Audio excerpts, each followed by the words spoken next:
So let's go ahead and welcome Victoria Randall to the stage. Good morning.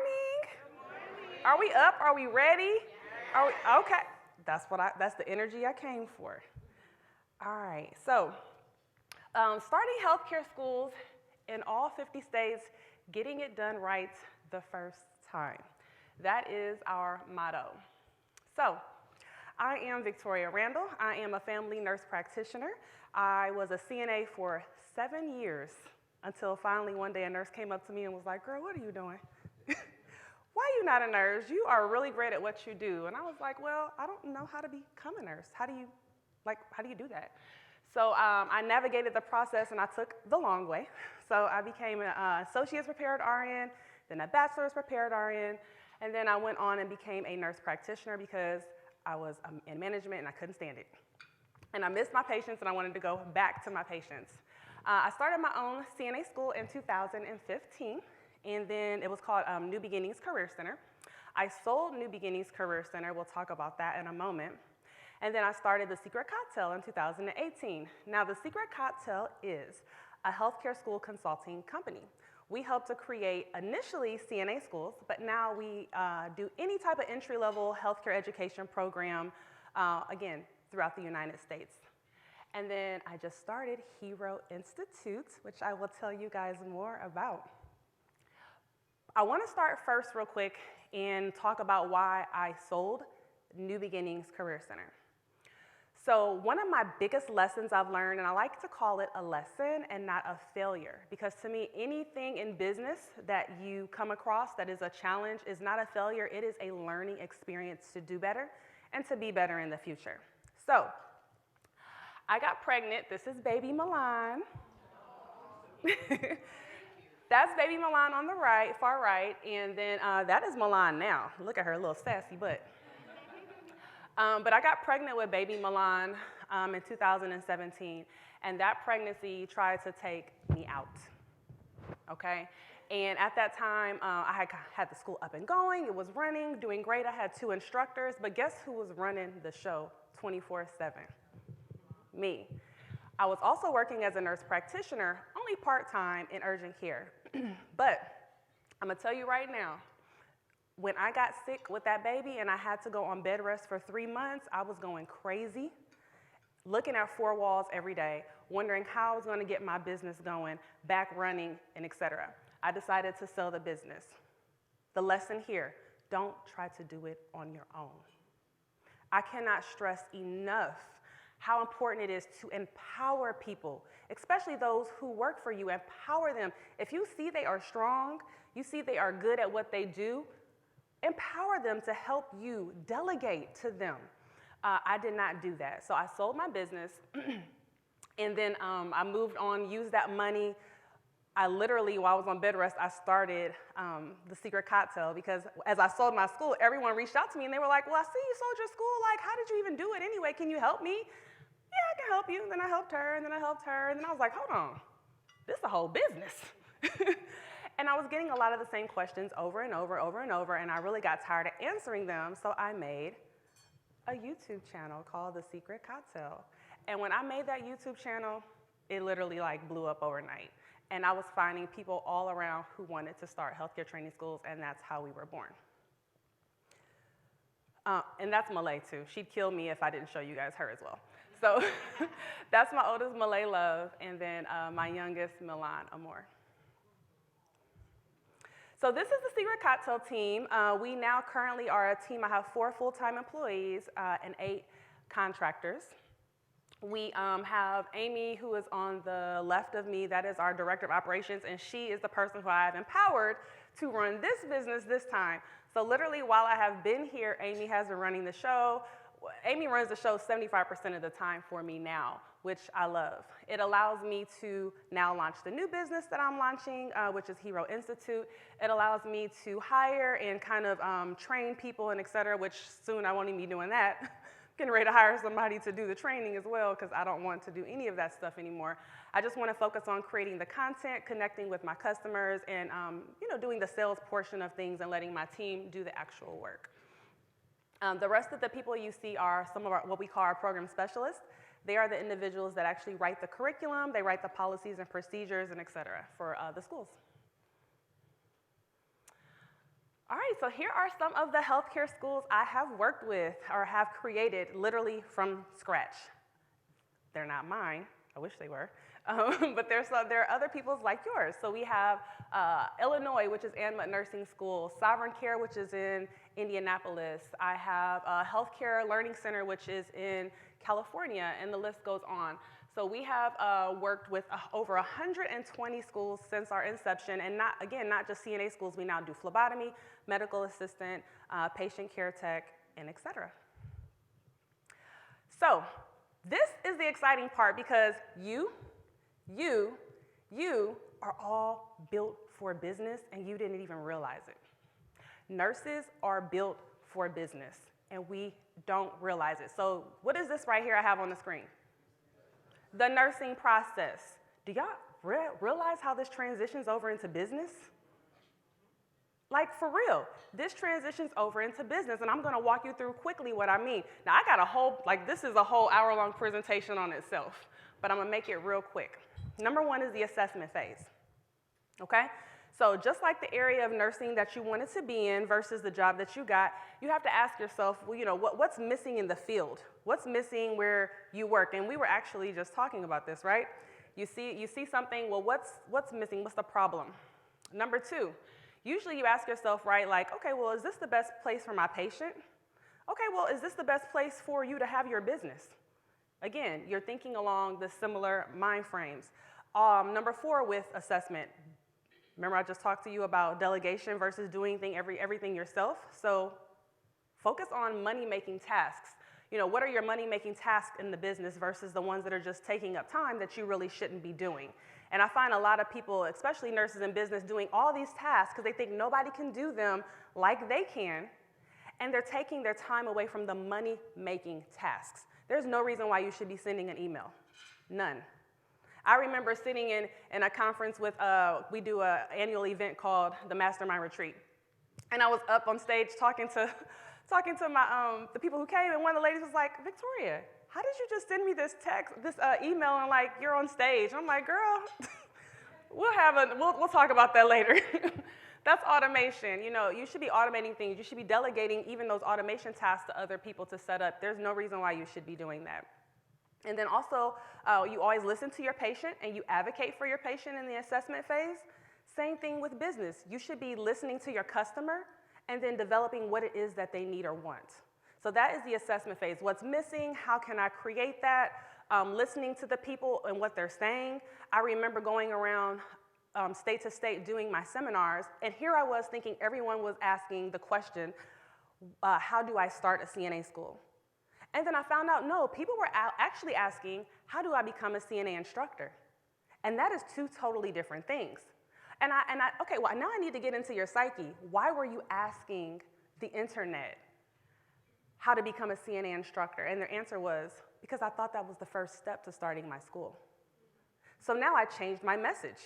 So now I started, okay, well, that's what y'all asking, that's what I'm gonna put out there. So you have to listen to your customers, speak their exact language, and put it out there in the universe so they can find you. All right, moving on to diagnosis. Determine the problem in the market and prioritize the problem based off of the customer's needs. Sometimes your patient thinks they know what they need, right? And then you do an assessment and you recognize, well, you worried about the wrong thing. Okay, you worried about eating this bread and your whole foot about to get cut off, right? So sometimes we have to talk to them about what they really need versus what they think they need. And that's the same thing for business. It really is. Sometimes my customers come to me, oh, all I need is the curriculum, Victoria. I got everything else. Are you sure though? You know how to write a policy for code of conduct? Do you? Do you know how to write a policy for in the event of the person needs to drop out of class because maybe their mom died? Do you know how to write that policy? I didn't think about that. I know, that's why I'm here. All right, so we're asking them we're figuring out their diagnosis and what they need in business. Next, planning skills. You have planning skills. You formulate a plan based upon your diagnosis of your patient and you create measurable goals, and that's the same thing in business. This is all my problems I have in my business. Now I'm going to create measurable goals. I'm going to plan And then what are we going to do? Execute or implement. Now we're going to implement that plan. And that's what we do in the nursing process. And so with implementation, we focus on items that we can execute. And what do? We delegate. We delegate those items. We have to delegate them. How do you delegate? Well, maybe you're going to find partnerships for the business, okay? And then you're going to go out and find different funding sources for students. You're going to travel to different companies to see how we can partner with them. Execution is so crucial, but you can't do it alone. And then finally is the evaluation phase. The evaluation is, did my customer like all the results that I tried to give them? Did my team execute the way that they needed to? And if not, how can I make that better? Did I achieve my outcome in business? And today I am going to give you an example. I have a mentor. Who's heard of Danielle Leslie? Anybody in here? I love Danielle Leslie. When she very first came out, literally her first year, I was one of her mentees, and she taught me so much. And one of the biggest things she taught me was enrollment math, which is what we call it for courses, but it applies to business as well. And I'm going to have to steal that from her and teach it to you today. All right, so again, if y'all didn't hear nothing from me today, what did I say to do? To delegate, okay? Stop trying to do everything yourself. I know you're a nurse. I know you used to manage a unit. I understand all of that, okay? Great for you. But in order for your business to grow and for you to make the impact that you want to make, sooner or later, you're going to have to let go. And bringing people on early and showing them how to do things early allows you to let go easier. See this see one, do one, teach one? You don't do that in business, baby. You don't ever do that in business. Because if you do, you're going to be mad that somebody didn't execute the way you wanted them to. Now you're trying to fire them. Now they're trying to slash your tires. I'm just kidding.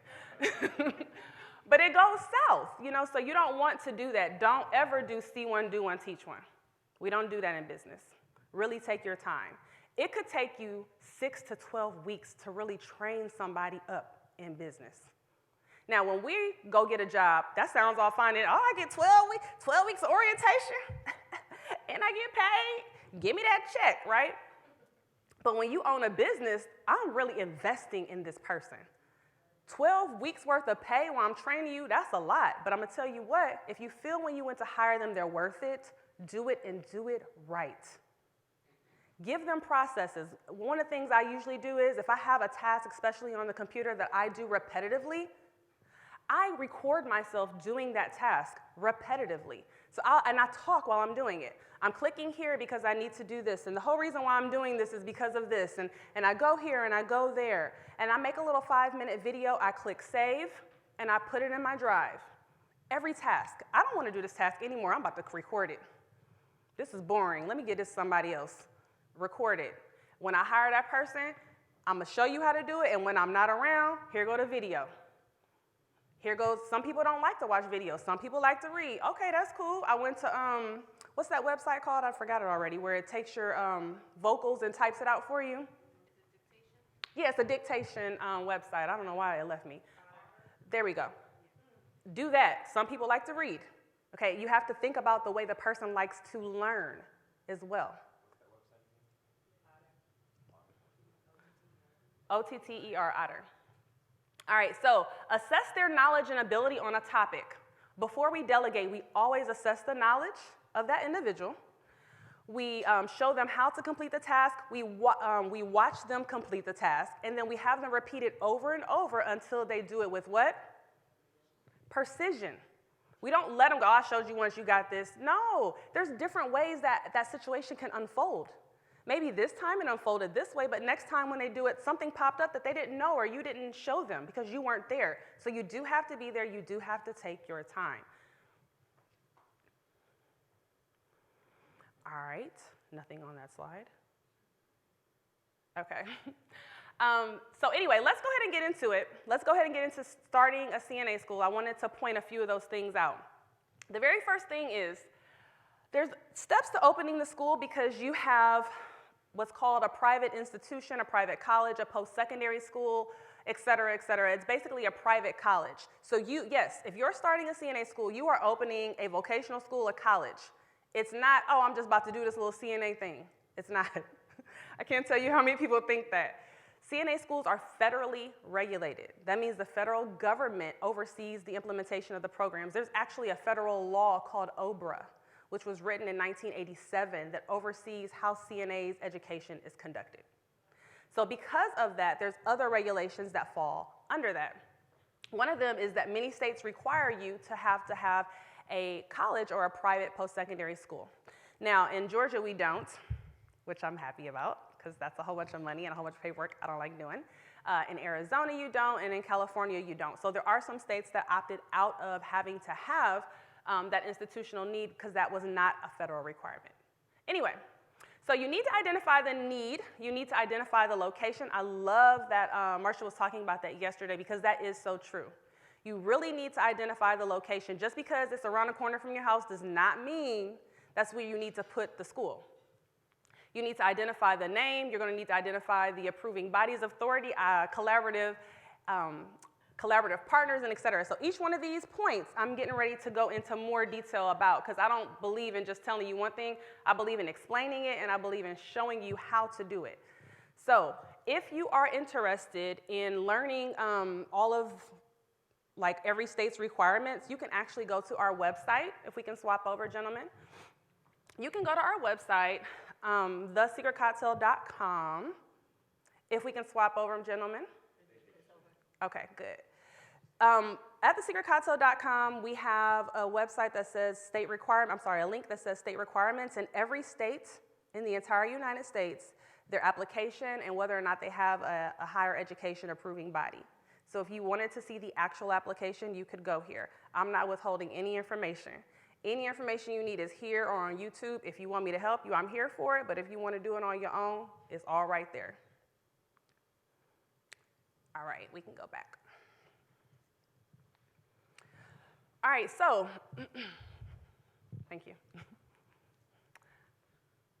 Oh, let's go back because I forgot to say this. This is important too. Creating your business plan. Please create a business plan.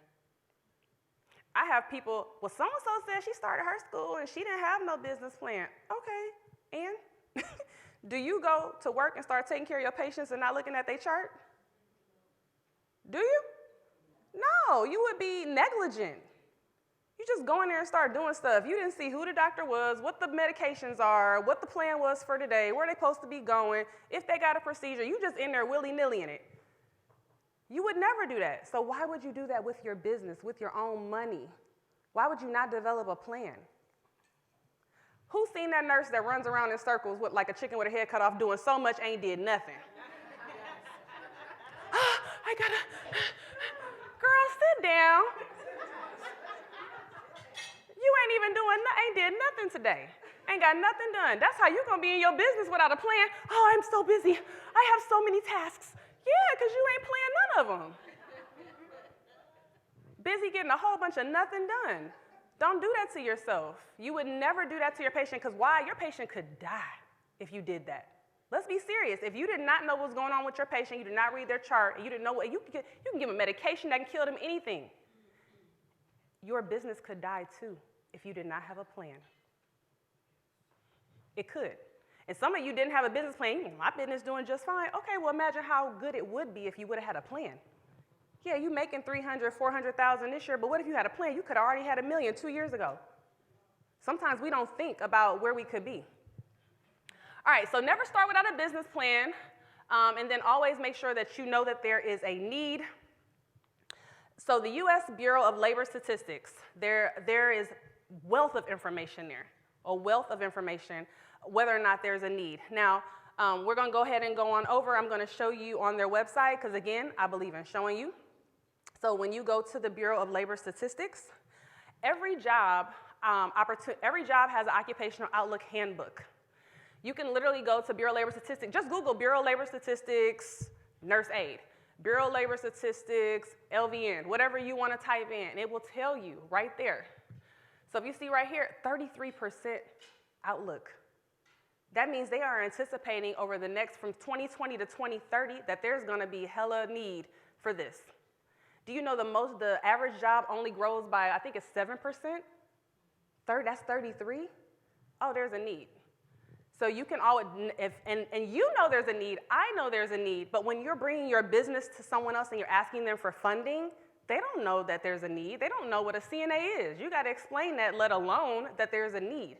So when you pull this type of data, it proves and it shows and it speaks for itself. All right, we can go back. Also, there's a Harvard study. Again, I looked it up, but Google is your best friend. There's a Harvard study on it, and also the U.S. Department of Health and Human Services tells you there's an influx of who coming? Baby boomers, baby. Baby boomers are coming, and they are going to need care in numbers we've never seen before. Numbers we've never seen. And honestly, just side note, I think we know this too, especially after COVID, all care is kind of going in-home now. So a lot of people will be expecting, so your caregivers are going to need to know not only how to give care in a nursing home setting, but also in a home setting, and there is a difference. There's definitely a difference. All right, next, identify the location. So, well, I know there's a need for nurse aides or there's a need for medical assistants, but my question is, where do I actually put the school so that they'll come?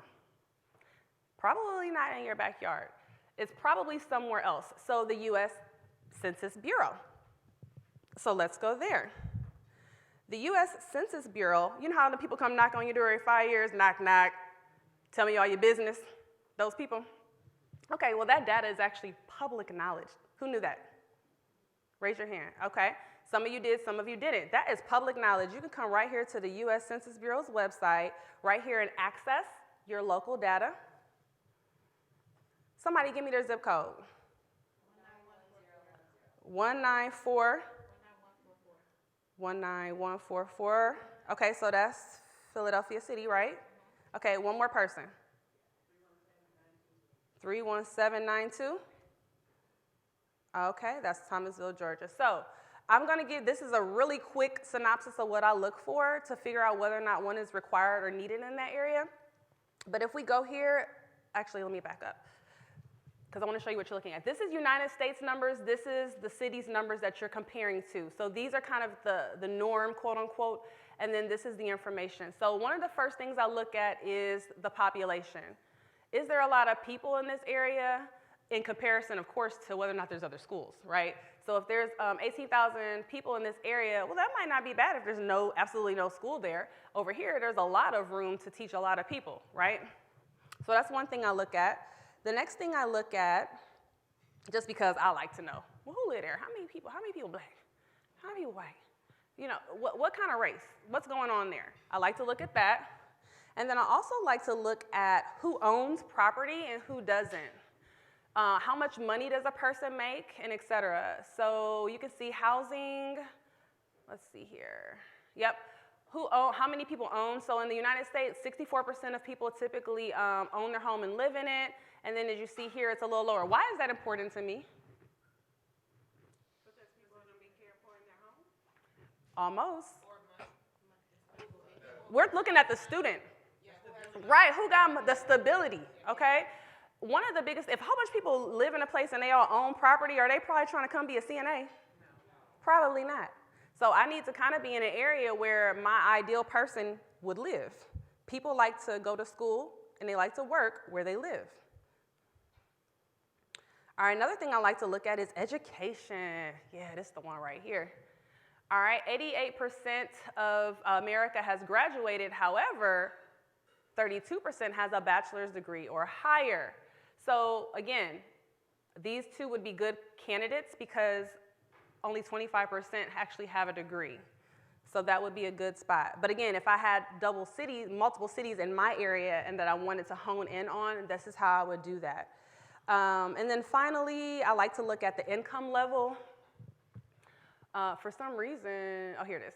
The income level, so I like to use the median household income. United States is 64. This one, I think, Philly was 47, and this one, which was Thomasville, Georgia, is 38. I'm liking this because this person needs more money. They're going to need more money. They need that opportunity. So anyway, that's just a quick way on how I like to determine whether or not an area is potentially a good spot. Was this helpful? Okay, good. All right, we can go back.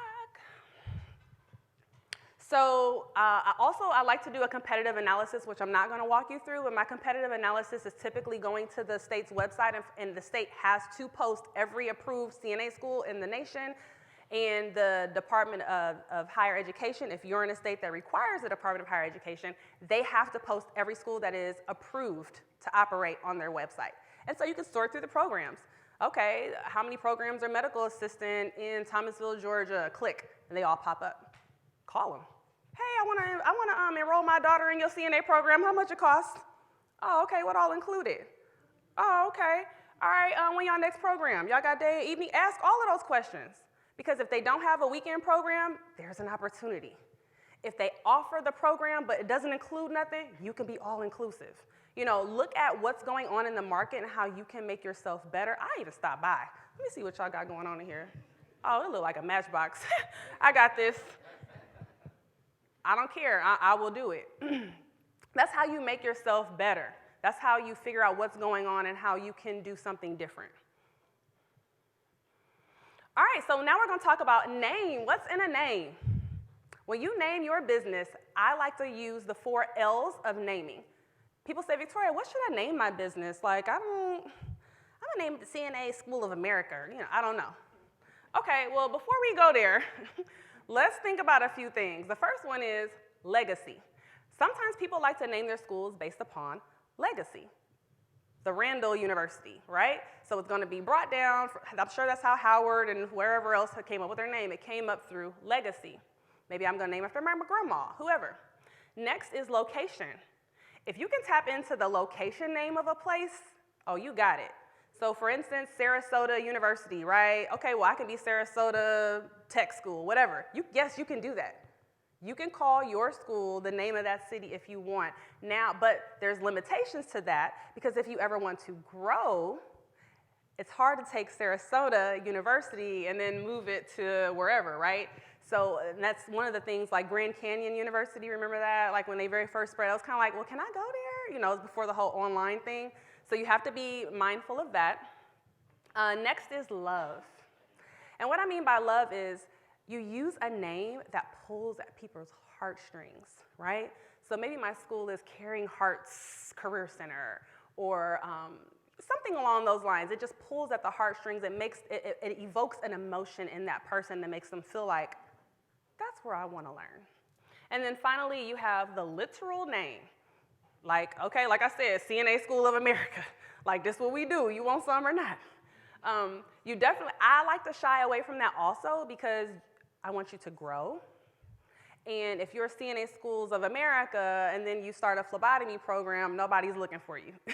Nobody's checking for you because they think that that's all you do. An example of that is my company, when I first started, it was CNA Instructor Consultants. Do I do CNA just anymore? No, I do a lot of stuff. So I love that we spent off on the secret cocktail. That's our trademark. We are still CNA Instructor Consultants on paper, but from a trademarking standpoint and how we're known nationally is the secret cocktail. Anybody want to know where the name came from? All right, so I like telling this. So who's ever read the book .com Secrets? What? Okay, y'all need to read that book, I'm sorry. So .com Secrets is a bomb marketing book. By the way, I'm a marketing nerd. I love, love, love marketing. If you start a business all day, but if you can't market it, what are you doing? So .com Secrets is written by Russell Brunson. Anybody heard of Russell Brunson? Yes. Okay. Thank you. Now, I ain't bought into ClickFunnels, but I do like the book, and it brought a lot of great information. And one of the great things that book taught was if it's something that is exclusive, people want it, right? People want exclusivity. They want to be the only one that knows something. And so if you create a product or a service that seems exclusive, people want in on it. So that's where the word secret came from. And then, and of course, the name of his book was .com Secrets. But the next one was the cocktail. So how many people had a patient come in and you like, I'm about to give you this cocktail because we ain't finna do this today, right? So it's a similar concept. Like a lot of my customers are like frazzled. Like, I don't know how to do this, and I did this and I did that. Help me. Oh, calm down, boo. I got you. We're the secret cocktail. So that's how the name came about. So how do I get my program approved, right? So we talked about the Department of Higher Ed. That's a separate body. That's a separate entity that oversees a license for you to operate a school. The next one is there's a second body, and that body could either be the Board of Nursing or the Department of Health, and this application is usually a free application. That other application I told you about, it usually has a dollar amount, anywhere from $300 to $9,000. Yeah, it depends. Pennsylvania is $7,500. So it just depends on the state. But the actual Board of Nursing or the Department of Health is who oversees the CNA program. The federal government said, hey, every state, y'all have to disseminate and oversee the CNA program, but you can choose whoever you want to look over it. I don't care. So each state got to choose, and it's typically one of those two. And again, the application is free because it's a state-run program. Now, how do I get my program approved? That was CNA I was talking about. We also have phlebotomy and medical assistant in case you're interested, but guess what? There's nobody of authority for that. Can you imagine putting a needle in somebody's arm? Nobody's overseeing that? There's nobody of authority over that. I could say I want my medical assistant program to be 200 hours, and nobody can tell me anything different. I could say I want it to be 800 hours. So I could say I want it to be a 2-year degree. Y'all seen those? Medical assistant programs that are 2-year degrees, which is ridiculous, by the way, but it happens because they get Title IV funding. That's a whole nother subject. So yeah, there's nobody of authority for either of these, so there's no one going to tell you how to put the program together. You put it together the way you want. However, if you want a 200-hour program, I'm not your girl, because I'm not creating no 200-hour medical assistants. I'm not a part of that. So we typically make our program 800 hours. There is typically a fee for the programs, and again, I told you it's run through the Department of Higher Education. Both of these, and that's the only person who oversees it. So we have the Department of Higher Ed. Again, I said it could be called a proprietary school. It could be called a private vocational school. It could be called a post-secondary education institution. At the end of the day, it's private because you're not a community college, you're not a university, so it's a private school that you're starting, and it's a non-degree granting, and there is a difference. If you're a degree granting institution, it's a lot more money, a lot more complicated paperwork that you don't want to have to fill out unless you don't have to. So all of these are certificate programs which are non-degree granting. That make sense? All right. And not K through 12, too. So that's a whole nother entity. So you guys, did anybody go to high school where they had like a cosmetology or a CNA program there? Okay, I did. And so for those schools, that has a separate body of approval also. And so that's a different educational commission, which is K through 12. But anyway, your state may not require the Department of Higher Ed for CNA. Again, my website will tell you that if you want to figure that out. And then your state may also call it the Board of Regents or the Community College Board or the Education Commission, Department of Higher Education, Workforce Development, et cetera. Anybody really want to know what their state calls it? Raise your hand. Yes? You don't have one, so you good. And it's the Board of Nursing for the, Department of Higher, CDPH. Pennsylvania, it is, you got me. I should know that because I'm working on one right there. Department of Health and Education. It's PDE. Yeah, PDE. Arizona does not have higher board need, but Arizona's Board of Nursing oversees the CNA program. Maryland is MHEC, Maryland Higher Education Commission oversees. They are totally understaffed right now. They're supposed to have 5 people reviewing apps. They only have 2. That's the last one. And then Arkansas, I don't remember, but they do have 2 bodies. Yeah, I think they're the board. I think they have a Board of Regents also. All right, so how do you prepare this application? Well, you need to get your business in order. File your Secretary of State, get your EIN, all the stuff everybody else said. But the biggest one I want you to see off of here is get your business bank account. That is not negotiable. Do not start doing all of this out of your own personal account. Not only because it's unprofessional, but also because a lot of these states that have Board of Higher Education Commission oversight, they want to see and audit your financials. But Victoria, I haven't even started my school. It's not even open. How they gonna audit my financials? Okay, well, to get to school, to get the school started, didn't you have to get Secretary of State filing? Didn't you have to buy equipment? Didn't you have to lease a space? You gotta do all those things. All those things cost money, so they wanna see it. They don't want to give you a license to operate a school and then now suddenly you gotta go and buy all these things because you could go bankrupt and then you take advantage of the students. Oh yeah, you can come, 1,000 for you, 1,000 for you, 1,000 for you, because I gotta, now I'm in the hole and I gotta get out. They have seen that happen. How many people saw a nursing school or a college of some sort, the students come to the front door and the door closed? Yeah, that's what happens. So they're trying to prevent that. So now they will want to look at your financials in a majority of states. So please get your business bank account ready, drop 10 or 20 in it, and do all of your business out of there for your school. If you didn't take anything else from this one, take that. Because I'm telling you, a lot of people do not do that, and then they kind of halfway done with the program are getting stuff set up, and then they come to me and they didn't do that. I can't help you, boo. Because what we gonna do? It's gonna be bad. And then when you show them, oh, I bought all this from my personal account, they don't, oh, that's how you do business? Why would we give you a license? So conduct all purchases from your bank account and get a CPA. A CPA is going to be required to audit this for you anyway. In most states, not all, but in most states, they will require you to have a CPA do the audit. And then the program length and hours, and then your program costs. These are things you should know. You have to know how much your program is going to cost, what's included. You have to know what your hours are going to be on the application. Next, what not to do. I think this is important because I'm going to tell you what to do and what to do, but if you don't know what not to do, you could do it because I didn't say not to do it, right? So do not get your location until your application is complete. I'm going to say it one more time. Victoria, the application on it asked me for my school's address. I don't care what it asks you. It's like 50 pages. Fill out the other 50 pages and then come back and put your address on it. Because that application, I promise you, is going to take you, without my help, at least 6 months to fill out. You want to pay rent for 6 months? Oh, okay. So fill out the application and then get your location right before you're ready to submit it. If you're looking to start a school, I just saved you $10,000, $20,000 max with that statement alone. Because I see it all the time. I can't tell you how many people will have a location and then come to me and be sitting on it for 6 months but stuck on the paperwork. Do not sign a lease without having an attorney view it first. Please, do not do that. Do not get only one clinical contract for your school. You have to have a clinical contract with a nursing home.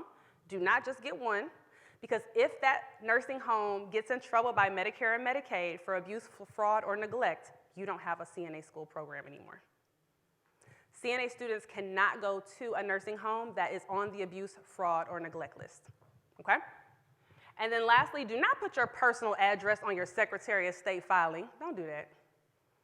Because when you make the student mad and you kick them out and they look you up on the Secretary of State and then they see your address and they come slash your tires, I told you. Do not put your personal address on there. Okay, so real quick about our company. Our mission is to provide customized consulting to help our clients create the desired healthcare training school of their dreams while helping them save money and time in the process. I think that's the biggest part. If it's something that you want to do, it took me 2 years to do it. I can help you get it done in like 6 months tops. So that is a huge, huge savings there when it comes to time, and time is money, as we know. Our company goals. Every company should have goals. If you do not have goals, like, when you work for a company and they're like, here's our goals, and you're like, okay, whatever, right? But for me, it was really important because everyone in the organization needs to understand that we're trying to achieve the same goal. And so every time we have our meetings, we're literally touching on one of these, and we have monthly meetings in my company. So our job is to try to get it best done right the first time. We streamline the process. We help our clients save money by presenting to them costs, just like I did today. I presented to you multiple cost-saving issues for you, whether you recognize it or not.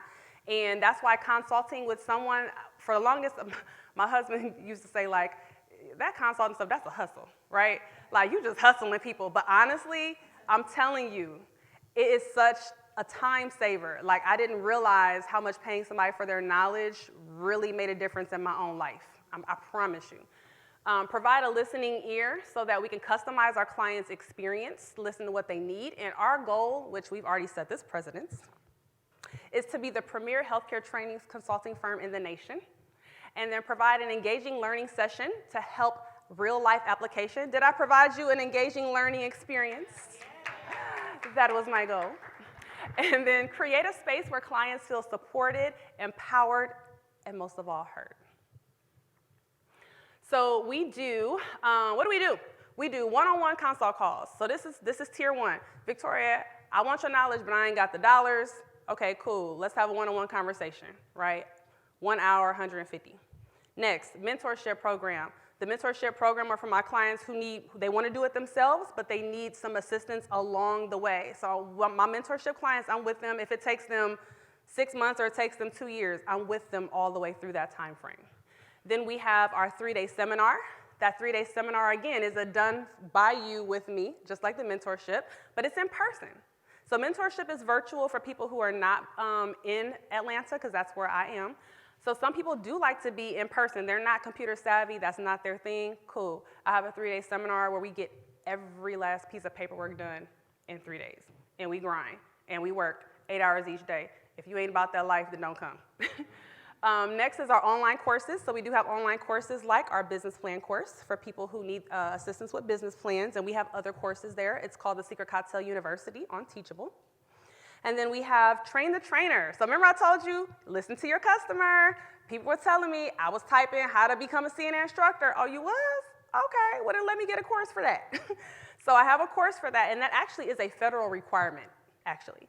So nothing's better than offering a course that's federally required because you're gonna make money, right? But the thing that makes our course so much different is that it is engaging. A lot of these courses are boring online, sit there, click, and listen.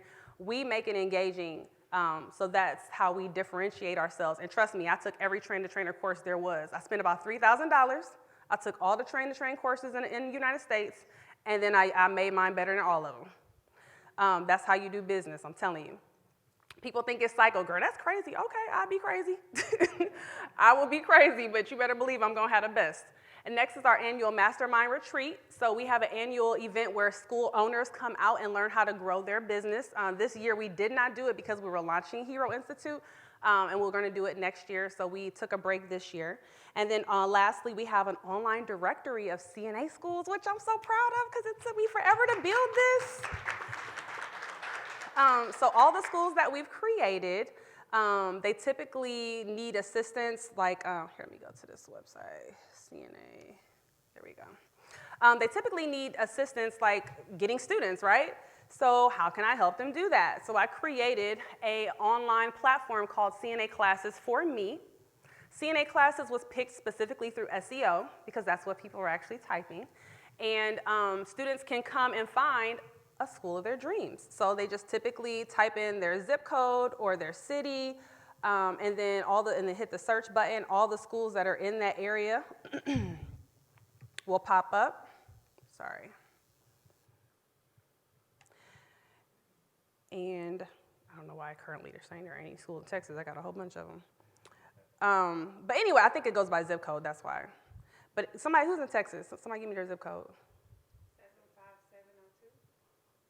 Okay. I don't know why it's not working. Anyway, nevertheless, there's a school directory of a whole bunch of, here's all the CNA schools here. There goes Chosen in Texas. So the student can come, find their school, and not only can you can actually create your own platform inside of the platform. So inside the platform, you can come, upload your logo, upload your video to your school, whatever, talk about the classes you offer. So we see this school offers online, evening, weekend, in person, and even hybrid courses, and et cetera. And there's even a map. So it's a nice platform. And then we're creating more to it this year where we're actually putting a back end for instructors or school owners, because I noticed that one of the biggest problems and challenges is that people need instructors. So now you can go on the back end and actually find a qualified candidate to hire and bring onto your organization. So we have that, and then we also have a tuition assessment tool, which I wish I had time to show you guys because this is so cool. So many people want to start a school, but they don't know what to charge, or they just pull this number out of the air and say, this is what we're charging. Well, this tool actually takes you step by step to make sure that that cost is actually going to make you money. So this is another proprietary tool that we've created within the company for our clients. All right, we can go back to the presentation. But Hero Institute. So Hero Institute is our new brand of school, healthcare training school. Moving forward, our clients will be able to license Hero Institute because we are going to become the brand name for online learning. Hero stands for Healthcare Education Reimagined Online. And so we're going, thank you. Hero Institute, our premise is to make learning, again, engaging in any shape and fashion that we can for the online platform, online universe, but also it allows students their flexibility, but still, students will have to come in for the hands-on learning portion, but giving the student and the instructor the flexibility to teach online is going to be crucial. And again, it's not going to be your everyday learning online, which I'm really excited about. So Heroes 2 just launched. We literally just got our approval, guys, the day before I came. Yes.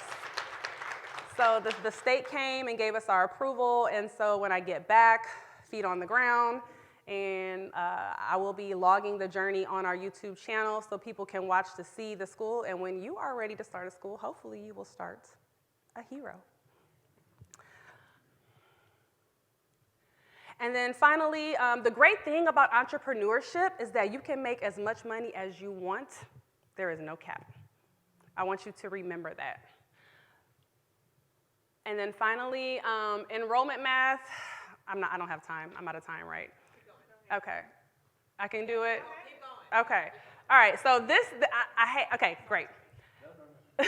So enrollment math is crucial because I don't care if you're enrolling students. I don't care if you're trying to get people to come to your conference. Like, I don't care what you got going on. Enrollment math is crucial for you. And this is what I was talking about earlier about Danielle Leslie. So for enrollment math, meaning how many people does it take for me to make money in this, right? Like, I reverse engineer everything I do. So I don't say like, oh, how many, no, I say this month I want to make 50,000. Okay, well, in order for me to make 50,000 this month, how do I do that? Reverse engineer it. What's the number of students you need times 100 divided by the number of conversion? How many of you knew that out of the number of people you come in contact with, only 2 to 5% of them are going to buy from you? Okay? That's a fact, a marketing fact. So that means if you reached out and you put yourself in front of 100 people, only 2 to 3, maybe 5 will buy. This is so important because so many schools come to me, I've been marketing, and I got 60 calls, and all of them said they were interested, but only 2 signed up. Girl, you're doing good. 66 people and 2 signed up, you killing it. What? Yes, you're killing it because you have to know the numbers. This is a numbers game. So somebody get their calculator out and help me. Get your calculator out and help me. And we're going to do, I want you to double check my math. So let's say I wanted to make 30,000 this month.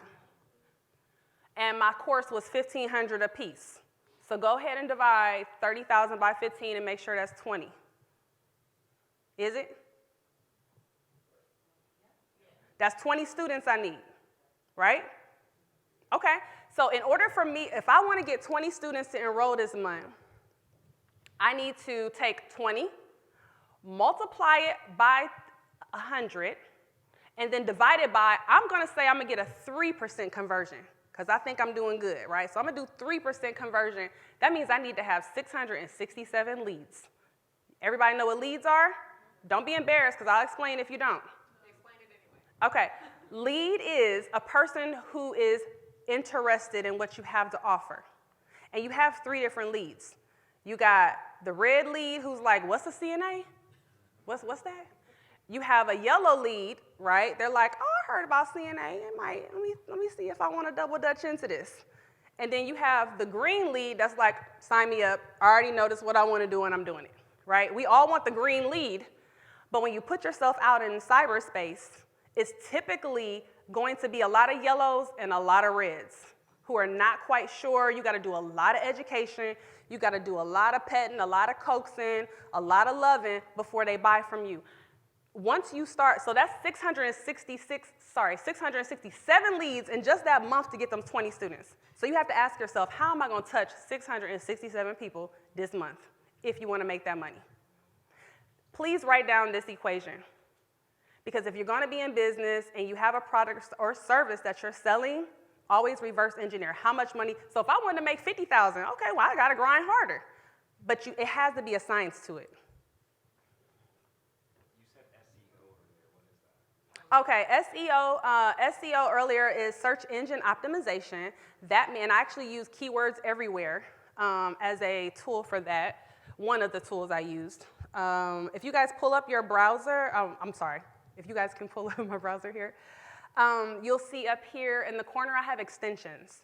So again, I'm really nerdy when it comes to marketing, so I do a lot of like nosiness. So right here is keywords everywhere, this little K. And if you go to Google, you can download it. So with keywords everywhere, when I go to Google, every time I Google something now, it tells me what other people are actually Googling for that. So if I said CNA school, over here, keywords everywhere is going to pop up, and it's going to say, no, did you know people are actually saying CNA school near me? And this is right here where I am, because it knows where I am. So this actually looks different than where I usually am, because I don't know what this is. Okay. So people are typing. So if you were in Maryland, you would want to optimize your website for your CNA school to say that, because that's what people are typing. So again, I might think I know what's being typed, but other people are typing other things. So search engine optimization is finding out what your customer is putting into the internet universe and then bringing them to you by putting that onto your website. Make sense? Keywords everywhere. Keywords everywhere is a tool that I use. Also, it's free. Yeah, anything you search, it just pops up on the side. It's free. And then also, I use Facebook Pixel Helper to look at my competition to see if they kind of know what they're doing in terms of marketing, and I promise you 99% of them don't.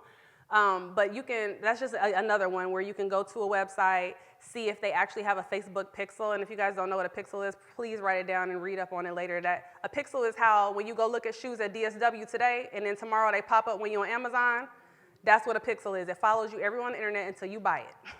You want to be about that pixel life. So anyway, I can tell to see, this is just for Facebook pixel. There's different pixels, but anyway, I have that too. So I am a marketing, I love marketing. All right, so anyway, that's enrollment math. Was that helpful? Yes. All right, so any questions but first?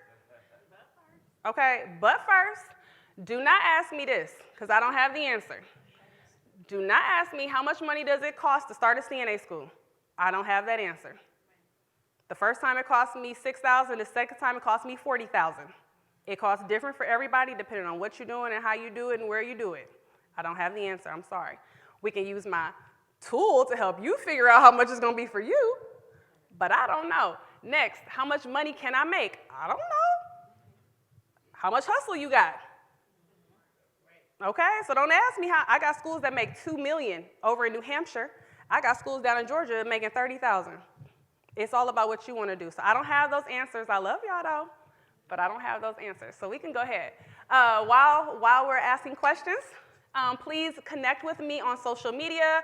I don't have a QR code. Why? Because I need y'all to go to every last one of these and go and follow me. So I'm on Instagram as Victoria Randall, the NP. I'm also on Instagram as The Secret Cocktail. Don't just take a picture. Please go there now and subscribe and follow. Thank you.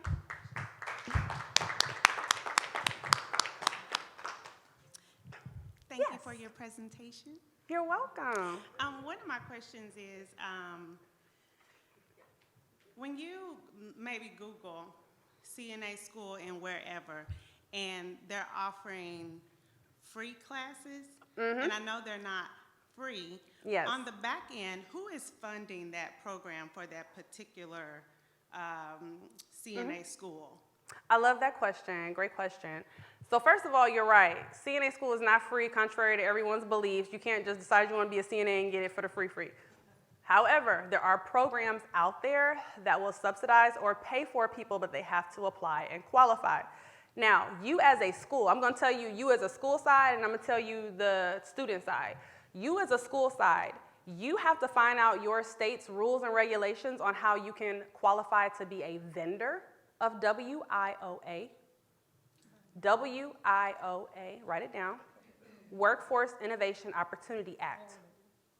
Those are funds that the federal government delegated to every state to help increase workforce development. Every state has the ability to determine which programs qualify for WIOA. CNA typically does qualify, and I haven't found a state that hasn't. However, for instance, in Georgia, I have to be in operation for 2 years before I qualify for WIOA to get on the vendor list. In Texas, as soon as you open up, Texas TWC will put you on there. So it just depends on your state. So you have to apply to be on the vendor list. So when student A qualifies, they say, here's the list. What school do you want to go to? And then they pick the school and you're on the list. So I don't know, again, the qualifications are different per state, but the student, now what some schools do is savvy. They say, possible free tuition. You come to them and they like, go on over here and apply. And then when they tell you get it, tell them you want me off that vendor list. So they kind of reverse engineer it that way. Okay, thank you. My second question is, you teach people how to open a CNA school, but you know when we work in hospitals, different places, some places you got a CNA, some places you got a patient care tech. Yes. So when they go to CNA school, can they be a patient care tech, or is that dependent on the city and the state? Okay, so great question. The only time a person needs to technically be a CNA, certified nursing assistant, is to work in a nursing home. It's a federal law that in order to work in a nursing home, you have to be a CNA or have CNA experience and getting ready to sit for the CNA exam. So that's that. However, as time has evolved, CNAs are now being used in nursing homes, home health, and et cetera. So CNA is kind of like the umbrella. And then you have like patient care tech, patient assistant, home health aide, and they all are very similar. It's just this person has the qualifications to work in the nursing home. So yeah, a CNA could work in a hospital, but they do also have what you just call is an actual program called patient care tech, where the patient care tech goes on to learn more like blood draw as well as EKGs. But a lot of hospitals say, well, I'll take a CNA and I'm just gonna teach you those skills, right? So you don't have to become a patient care tech, but if they go to a patient care tech program, they come out the gate and go right there and don't have to pay for that training, or don't have to go through that training. Thank you. Yes. Hi. I just want to say first, your presentation was amazing. Thank I feel like you. the information you provided is very broad. It can go across so many different I avenues. tried. So I really, really appreciate it. My question is for the instructors. I know it was something in the presentation about training, how to train a CNA. Yes. Does it have to be a nurse? Do they need certain qualifications? Great question. Okay. Yeah, and I wish I should. I'm so glad you asked that because that's something very important to know. So the federal government says that in order for you to be over a CNA program, like every CNA program in the United States has to have a RN who has at least 2 years of experience, and one of those years has to be in long-term care, meaning a nursing home, to be over the program. Now, to teach, they only have to be a nurse, loose term, with 1 year of experience, and that's it. Okay. So I could be at LVN and teach, right? I've never worked with CNAs, but I could still teach technically in most states, but I just would have to have an RN over the program. Now, what happens is a lot of my clients like, well, I don't want nobody over my program. And no.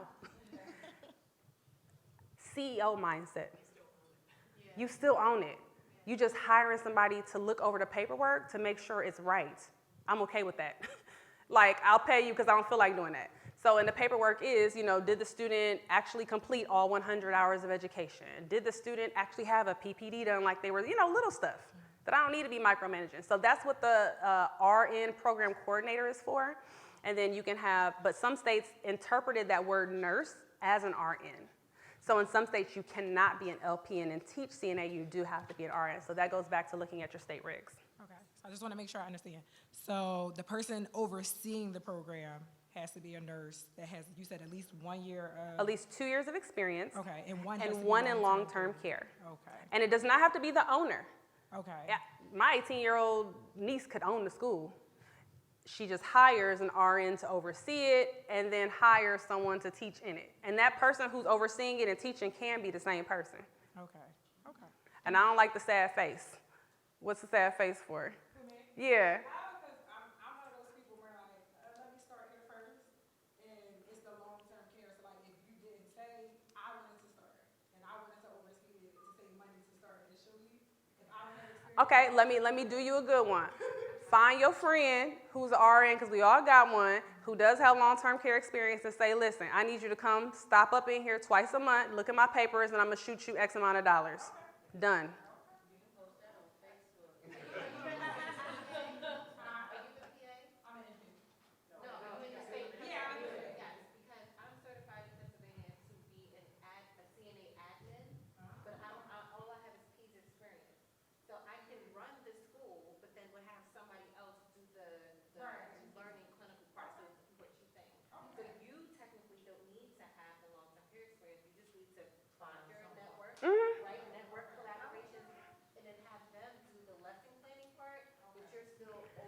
Yeah, it's always a way around stuff. You just got to figure it out. It's always a way around. And who are the nurses who have nursing home? Experience? Okay, there you go. Okay. And I hope y'all start a CNA school now.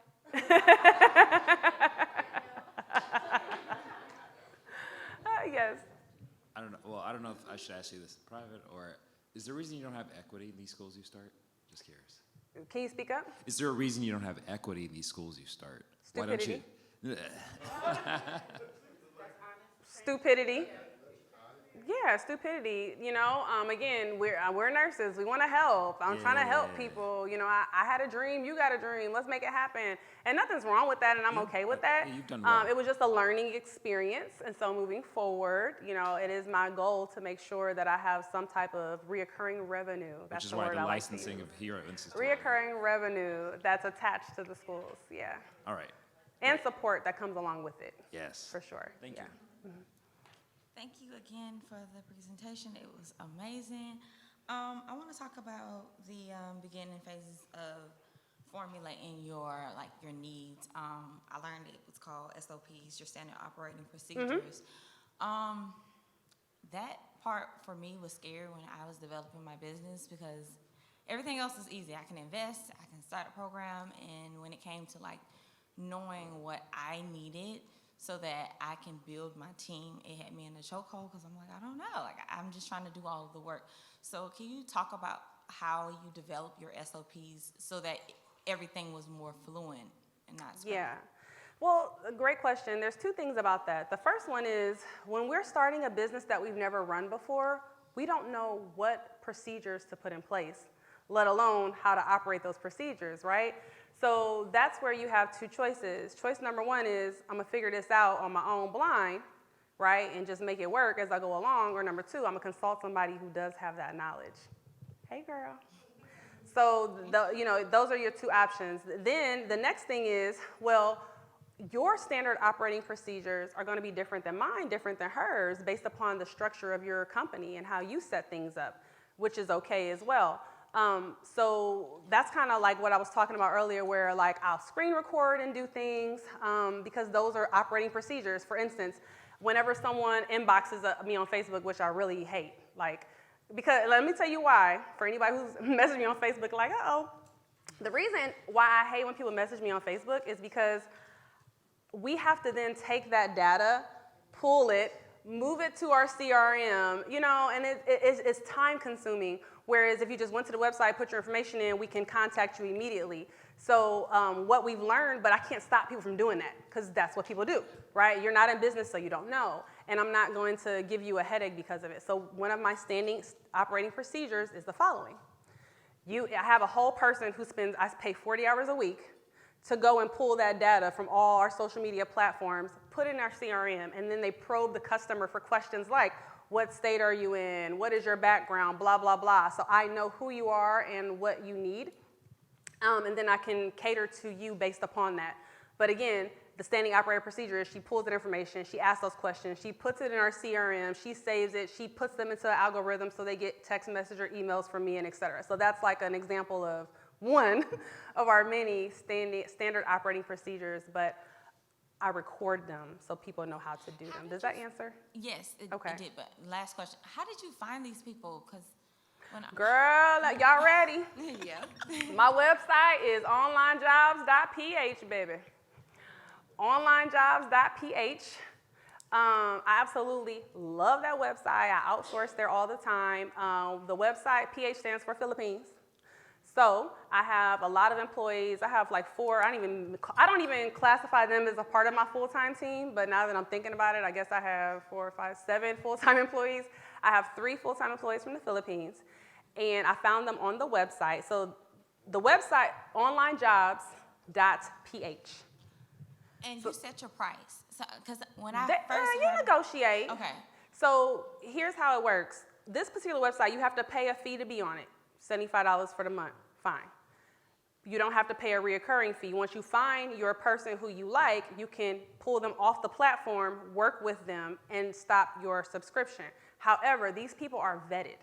So they're already vetted with background checks. They're already vetted to make sure that they can actually meet the qualifications they say. So I can go on there and say, I'm looking for a person who's proficient in English, who knows how to use Word, Microsoft, blah, blah, whatever I need them, even down to Active Campaign, which is our CRM and all that, right? Okay, and then it pulls up all those people who meet those qualifications. Then it takes it a step further and says, well, she said she was qualified and she was proficient in Word, but when we did her assessment, she was only mediocre. So now I can make the choice on whether I want to hire her or not, because if you can't tell your own proficiency in something, then I don't want to fool with you, right? So it really vets them out really well. And then I pull them off the platform, I negotiate, they tell me what their price is, I tell them what my price is, we negotiate, set up the contract, I pay them through TransferWise every 2 weeks. And that's where an attorney will come in, right? To help. I really don't need my attorney for that particular, because it's 2 different countries. I use my attorney for all of my employees here. But I also don't give them certain information, right? So like my overseas employees, they only do things like manage my social media, manage my email. If I wanted to, they could even take calls from me. I don't do that though, because I don't feel like, how people are, so we ain't gonna get into that. So I just have them manage the like background stuff for me. Wow. They make my creatives, all of that. Thank you. Mm-hmm. You're welcome. Hello, I just wanted to say that was a great presentation. I'm Thank definitely you. interested in opening my own school. I just wanted to ask you about the K through 12 you mentioned. Mm-hmm. I didn't have a high school that had this kind of program for like CNAs and things like that. Do you have any clientele that do partner or work with K through 12? It's been a very tough barrier to crossover, but now with the knowledge I have, I know why.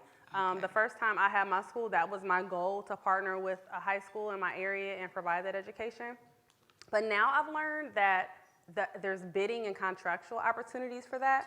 I can't just say, hey, I have a school, do business with me, city. You have to prove yourself, apply for certifications with the city, go on their bidding list to bid for those opportunities, and then obtain them. So I'm not going to say it's not possible. It's just a whole bunch of steps, and a lot of people don't want to go through them. Okay, and then just a secondary question to that. Do you reach like younger people, like when it comes to like middle school age or high school age? Do you like encourage them to, I guess, become a CNA or a nurse, or do you like, I guess, outside of the adult world? Okay, so typically I tell my clients you have 1 or 2 options. Either you can deal with the high school students, or you can make your program 18 years of age or older. So FYI, in most states, you don't have to be 18 to become a CNA, hence the programs that are in high schools, right? But you have to ask yourself, do I want to work with a 16-year-old, first of all? Mm-hmm. It's okay if you do. I'm just saying it's a question you need to have with yourself. And then the second one is, do I want to have a 16-year-old in the class with a 45-year-old teaching at the same time too? Because that also can have an issue. Yeah. Mm-hmm. So you have to ask yourself, what is your niche, which we've heard a lot of people talk about.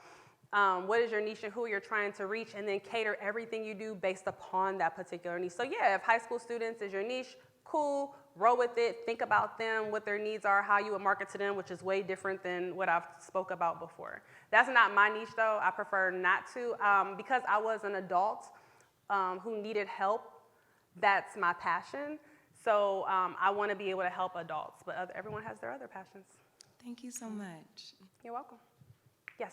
Great presentation so far. Thank you. My question was, did COVID affect your business, like your initial start, like when you first started?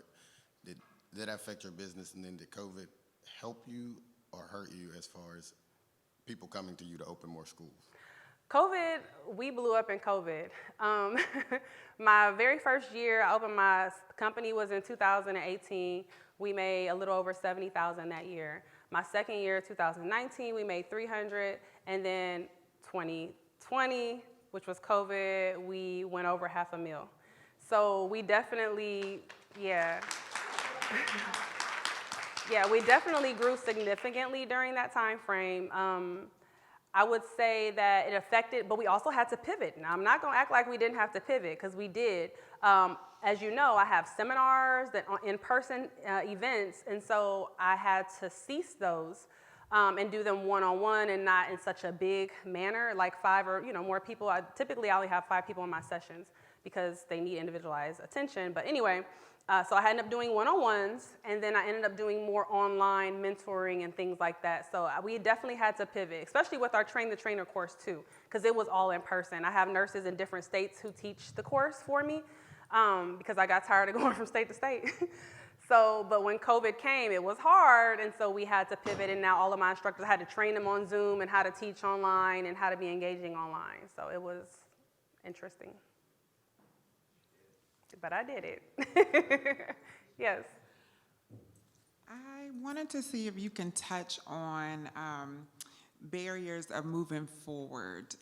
The reason I'm asking you this is because the conversations that I've had with a few of the nurses in the room, as entrepreneurs, we always see, well, we don't always see, but we always either figure out how we can pivot past whatever roadblock that we come into, which is how we end up getting to being successful. Mm-hmm. What I want you to touch on is, because I feel like you can share valuable insight on if they're coming against something like, I need this person in order to do this business, or I need this to do that.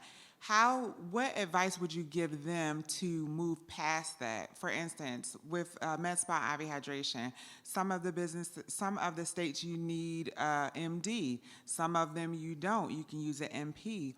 Mm-hmm. What advice can you give them that is going to make them keep moving forward to figuring out how to find that person that they need so they can get to their end goal?